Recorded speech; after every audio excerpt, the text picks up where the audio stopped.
आपका स्वागत है। मैं हूं आपका दोस्त निरंजन। आज हम इस वीडियो में बात करेंगे पाइथन में इनहेरिटेंस क्या होता है इसके बारे में। तो इनहेरिटेंस होता है जो कोई भी ऑब्जेक्ट ओरिएंटेड प्रोग्रामिंग लैंग्वेज का एक पावरफुल फीचर होता है जो कि एक रेफर करता है कि जो नए क्लास बनेंगे, जो एग्जिस्टिंग क्लास होगा उसमें काफी कम या फिर कोई मॉडिफिकेशन नहीं होगा। इस तरीके से जो हम नए क्लास बनाते हैं उसे डेराइव्ड या चाइल्ड क्लास बोलते हैं, और जो पहले से जो क्लास ऑलरेडी एग्जिस्ट करता है उससे हम बोलते हैं या तो बेस क्लास या तो पेरेंट क्लास। ये तो डिफरेंशिएशन हुआ, शायद उतने ज्यादा समझ नहीं आएगा। एक रियल लाइफ एग्जांपल में बात करें तो जैसे पेरेंट होते हैं हमारे या फिर ग्रैंड पेरेंट होते हैं, तो पेरेंट के नीचे चाइल्ड, तो जो पेरेंट के जो भी चीज होगा वो सबके सब चाइल्ड का हो जाता है, जो इनका प्राइवेट नहीं हो। जो भी इनका प्राइवेट नहीं होता वो सब चाइल्ड का होता है। कुछ इसी तरीके का अगर कुछ प्रोग्रामिंग लैंग्वेज में, ऑब्जेक्ट ओरिएंटेड प्रोग्रामिंग में अगर कुछ कंसेप्ट होता है तो उसको हम लोग बोलते हैं इनहेरिटेंस। इसमें जो पहले से एग्जिस्ट करता है पेरेंट क्लास, और जो बाद में हम बिना मॉडिफिकेशन के या फिर, क्योंकि जो भी नया क्लास बनाते हैं उसमें पेरेंट में मॉडिफाई नहीं करते हैं, वो अपना चाइल्ड नया बनाते हैं जो पेरेंट का सब कुछ सारे प्रॉपर्टीज रखता है और प्लस में अपना प्रॉपर्टी चाइल्ड तो रखता ही है। तो इस तरीके का जो कंसेप्ट होता है इसको हम लोग बोलते हैं इनहेरिटेंस। तो एक प्रोग्राम आपको लिख के दिखाते हैं। तो जैसे मान लिया कि एक क्लास है और उस क्लास का नाम है एनिमल, ठीक है। इस एनिमल क्लास में आपको क्लास बनाना तो आता होगा। इस क्लास में हमें पहले डॉग स्ट्रिंग लिख देते हैं एनिमल क्लास, या फिर लिख देते हैं पेरेंट क्लास, ठीक है। ये हमारा डॉग स्ट्रिंग हो गया। और इस डॉग स्ट्रिंग में हम एक मेथड बनाते हैं स्पीक, एक डेफ एसपी, ओके स्पीक। और इस स्पीक में आपको पता है कि एक आर्गुमेंट आएगा सेल्फ, इसमें बस हम लिख देते हैं प्रिंट में कि एनिमल स्पीकिंग।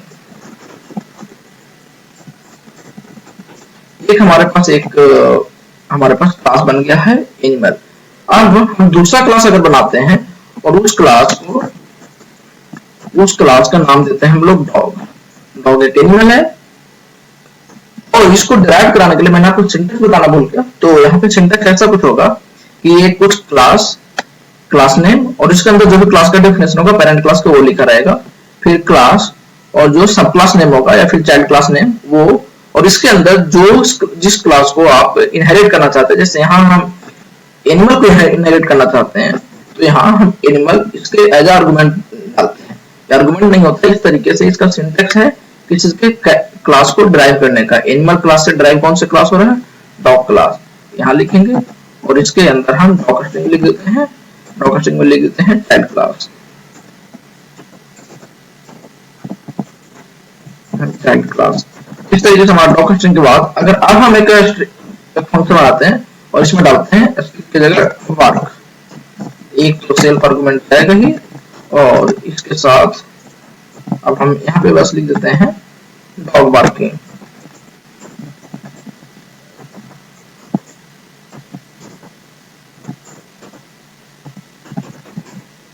ओके। तो इस तरीके से हमारे पास दो क्लास है। अब आप देखिए अब होगा क्या कि जैसा मैंने आपको बताया कि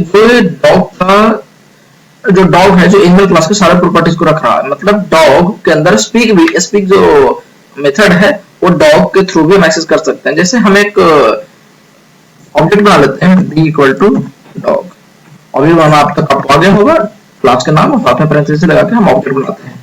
अब हम d डॉट अब करके देखेंगे तो यहाँ पे अब d डॉट वर्क भी लिख सकते हैं। जैसे d डॉट वर्क लिखेंगे तो ये भी काम करेगा। एक और d डॉट वर्क, हम इसको पहले सेव कर लेते हैं, इसको लिखते हैं इनहेरिट सेव कर लेते हैं और इसको हम एक बार रन करते हैं। एक बार आप कंसोल पर ध्यान दीजिए तो हो गया क्या, देखिए कंसोल में क्या दिखा रहा है, डॉग बार्किंग। ये क्यों,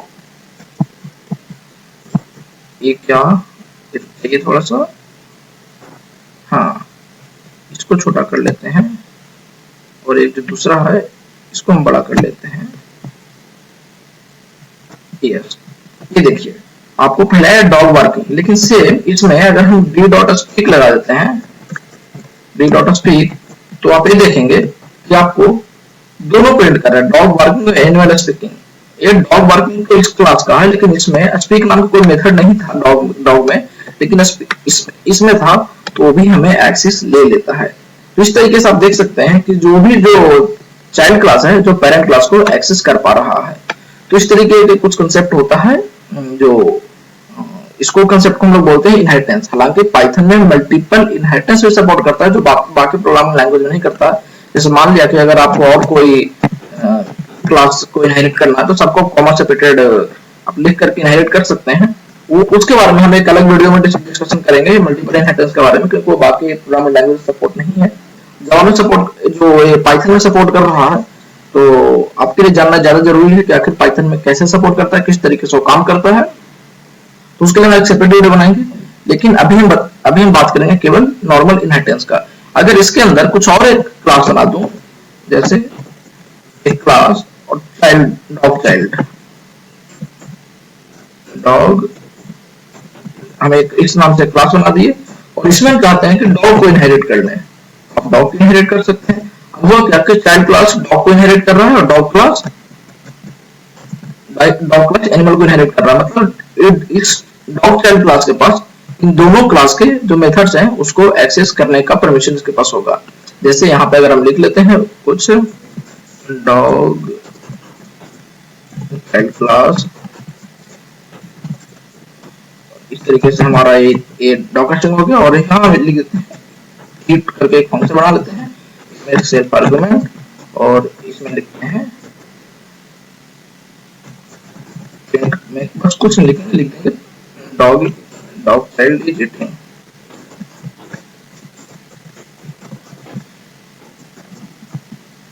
इस तरीके से आप देखें। अब अगर हम यहाँ डॉग की जगह डॉग चाइल्ड को हम ऑब्जेक्ट बना लेते हैं, तो ये देखिए अब हम आप प्रिंट करके देखेंगे, तो अब भी ये सारे एक्सरसाइज को डॉग चाइल्ड के पास भी वर्क और स्पीक डॉग चाइल्ड के पास नहीं है, लेकिन फिर भी इसको एक्सेस है, और इसको इसके अलावा डी के साथ इसको और क्या एक्सेस है, अब इसको इट जो मेथड है इसको भी एक्सेस है। देखिए तीसरा भी प्रिंट करेगा डॉग चाइल्ड इज ईटिंग।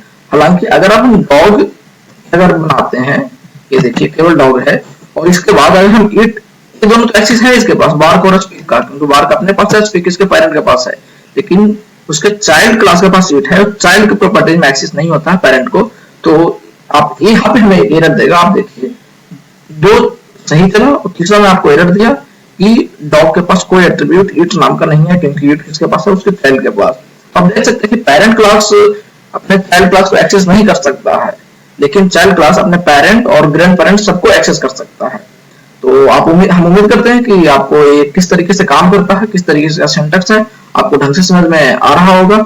इसके अलावा आप मान लिया कि आप वर्क इसमें भी लिख देते हैं, ये फंक्शन मान लिया कि आप यहाँ भी लिख देते हैं, तब होगा क्या कि वो अपने क्लास को एक्सेस करेगा, ना कि ऊपर वाले को। यहाँ पे डॉग चाइल्ड इज वर्किंग हमें लिख देते हैं। अब देखो होगा क्या, अब जब वर्क करेंगे तो डॉग की जगह डॉग चाइल्ड कर देते हैं, और अगर आप एक्सेस करने की हम लोग कोशिश करते हैं, तो ये देखिए पहला डॉग चाइल्ड ऑब्जेक्ट बन गया, डॉग वर्क, तो वर्क किसमें गया, पहले डॉग चाइल्ड आपने में चेक किया, आपने में अगर इसके पास अवेलेबल है तो अपना एक्सेस करेगा, और आंसर आया डॉग चाइल्ड इज वर्किंग। और उसके बाद गया स्पीक पे, स्पीक इसके अपने पास नहीं था, इसके पेरेंट के पास नहीं था, इसके ग्रैंड पेरेंट्स के पास था, तो वहां से उसने प्रिंट किया एनिमल इज स्पीकिंग, और बाद में ईट इसके अपने पास था, तो इसका अपना प्रिंट किया। लेकिन आप अगर चाहते हैं कि इस क्लास के वर्क को एक्सेस करें, तो आपको यहाँ लगाना पड़ेगा। दो तरीके से आप एक्सेस कर सकते हैं, इधर आप नाम लिख दें डॉग डॉट, इसके पास कौन मेथड आप एक्सेस करना चाहते हैं, बार्क को, तो बार्क को एक्सेस अगर कर देते हैं, होगा क्या कि जैसे ही बार्क पे जाएगा तो सबसे पहले इसमें डॉग डॉट बार्क इस मेथड को कॉल करेगा, और ये मेथड पहले प्रिंट होगा, उसके बाद ए लाइन प्रिंट आएगा। अब एक बार आउटपुट पे ध्यान दीजिए, ये देखिए कुछ तो कुछ मिसिंग है। ओके ओके, ये मिसिंग है कि इसके अंदर हमने ए नहीं डाला। अब देखिए क्योंकि आपको पता है कि ये एक आर्गुमेंट वो लेता है, लेकिन वो जब यहाँ पे कंपाइल कोड को करता है तो उस समय वो एक आर्गुमेंट तो भेज देता है, लेकिन यहाँ पे एक आर्गुमेंट नहीं भेज सकता।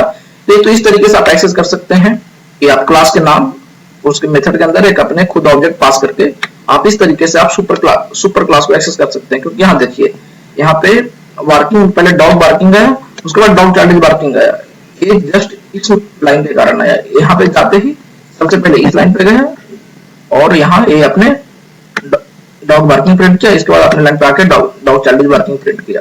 तो इस तरीके से आप देख लें कैसे आप अपने पेरेंट क्लास को भी मेथड को डायरेक्ट उसी को एक्सेस कर सकते हैं अगर आपने उसको ओवरराइड कर रखा है तो। लेकिन इसके अलावा एक और मेथड हमारे पास है कि अगर ऐसा नहीं करना चाहें तो हमारे पास एक बिल्ट इन मेथड होता है। बिल्ट इन मेथड का नाम है सुपर, और सुपर में आप लगा देंगे, आपको मेथड करना है वर्क। अब एक बार आप इसको एक बार आउटपुट देखिए, अब देखिए सेम आउटपुट आया सुपर। तो इस तरीके से आप भी प्रिंट कर सकते हैं। आप जो भी पेरेंट क्लास होता है ओवरराइड मेथड, आप उसको एक्सेस कर सकते हैं। तो जैसे यहाँ पे बार्क इसके पास भी था और इसके पास भी था, तो ये ओवरराइड मेथड है।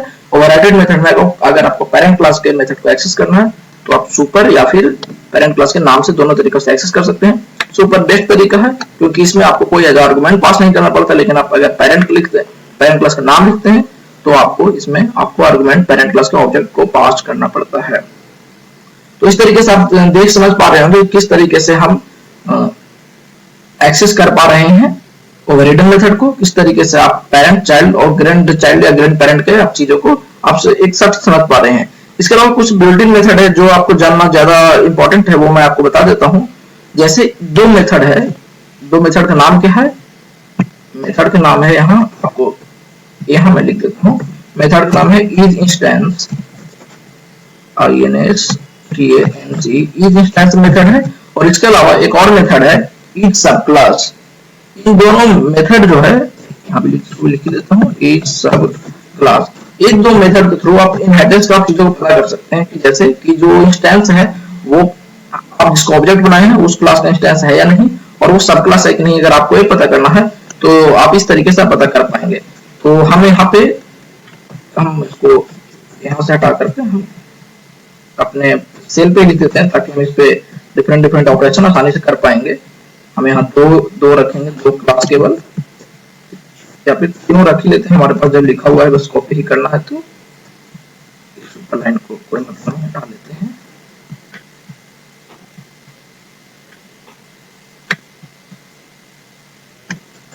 हाँ, अब एक देखिए हमारे पास अभी तीन क्लास बना हुआ है। अब हम मान लिया कि सबसे पहले डॉग चाइल्ड का एक ऑब्जेक्ट बना लेते हैं। ओके, आपने डॉग चाइल्ड का ऑब्जेक्ट बना लिया। अब हम चाहते क्या है? अब हम चाहते हैं कि हम चेक करें कि ये किसका ऑब्जेक्ट है।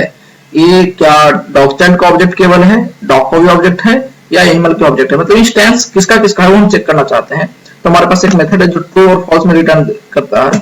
इज इंस्टेंस के अंदर दो पैरामीटर जाता है। पहला पैरामीटर जाएगा ऑब्जेक्ट, और उसको आप चेक करना चाहते हैं कि डॉग चाइल्ड का है या नहीं। तो जो जिसका आप चेक करना चाहते हैं, जिस क्लास का, वो क्लास का नाम। इस तरीके से अगर ट्रू होगा तो ट्रू देगा, फॉल्स होगा तो फॉल्स देगा। ये ट्रू दिया। अगर सेम हम डॉग चाइल्ड करेगा, क्या देखते हैं क्या डॉग के इंस्टेंस है? ये देखिए डॉग का भी इंस्टेंस है।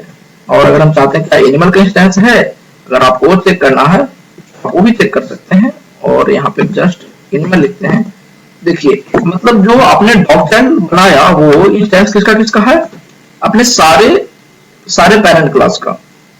डॉग का भी वो इंस्टेंस है और एनिमल का भी इंस्टेंस है, इसलिए सबको एक्सेस करता है। लेकिन सेम अगर यहाँ डॉग चाइल्ड के नाम डॉग का अगर आप ऑब्जेक्ट बनाते हैं तो होगा क्या कि अब जो इंस्टेंस है जो डॉग का तो है, लेकिन और एनिमल का भी है, इसका एनिमल पेरेंट क्लास है। लेकिन अगर आप डॉग चाइल्ड इंस्टेंस करेंगे तो फॉल्स आएगा, क्योंकि अब जो डॉग है जो है वो डॉग चाइल्ड का इंस्टेंस नहीं है, वो चाइल्ड क्लास का इंस्टेंस नहीं होता है। तो इस तरीके से इंस्टेंस किसका है, किस ऑब्जेक्ट का, किस क्लास का है, वो आप चेक करने के लिए इनहेरिटेंस के समय आपको कभी-कभी जरूरत पड़ता है कि आपको समझ नहीं आता कि ये इंस्टेंस किसका किसका है, ये ऑब्जेक्ट किस किस क्लास का ऑब्जेक्ट हो सकता है। तो उसमें आप इस इंस्टेंस मेथड यूज करके आप पता कर सकते हैं कि किसका वो किसका ऑब्जेक्ट ऑब्जेक्ट की तरह बिहेव कर रहा है। सिमिलरली एक इज सब क्लास करके मेथड है, इस सब क्लास के में भी आपको पता करना होता है कि एक इसका सब क्लास है। जैसे पहला हम डालते हैं डॉग और एनिमल, अब देखिए देखिए ये दिया क्या डॉग सब क्लास है एनिमल का, बात सही है तो ट्रू। लेकिन अगर हम यही डॉग यहाँ पे अगर हम डॉग टेल लिख देते तो क्या डॉग टेल सब क्लास है डॉग का, तो फॉल्स, क्योंकि डॉग सब क्लास नहीं है, डॉग पेरेंट क्लास है, तो इसमें हमें फॉल्स प्रिंट किया। इस तरीके से आप पता कर सकते हैं कि क्या कौन किसका सब क्लास है कौन पेरेंट क्लास है। एक जो बिल्ट इन है जैसे मैं आपको बताऊं इज सब क्लास, और यहाँ आपको पता होगा कि बुलियन है जो इंट क्लास का सब क्लास है, तो ये देखिए ट्रू रिटर्न देगा कि मतलब इंट पेरेंट क्लास है और इसका सब क्लास क्या है बुलियन। तो इस तरीके से दो built in method is instance और इज सब क्लास बहुत इंपॉर्टेंट है। आप जब इनहेरिटेंस चेक करते रहते हैं तो हम उम्मीद करते हैं कि आपको इन सब के बारे में, दोनों built in method is instance is सब क्लास, इसके अलावा किस तरीके से आप किन दो तरीकों से आप ओवररिडन मेथड को आप यूज कर एक्सेस कर सकते हैं उनके बारे में, और क्या किस तरीके से आपका सिंटैक्स होता है इनहेरिटेंस लिखने का, इन सब के बारे में आपको ढंग से समझ में आ गया होगा।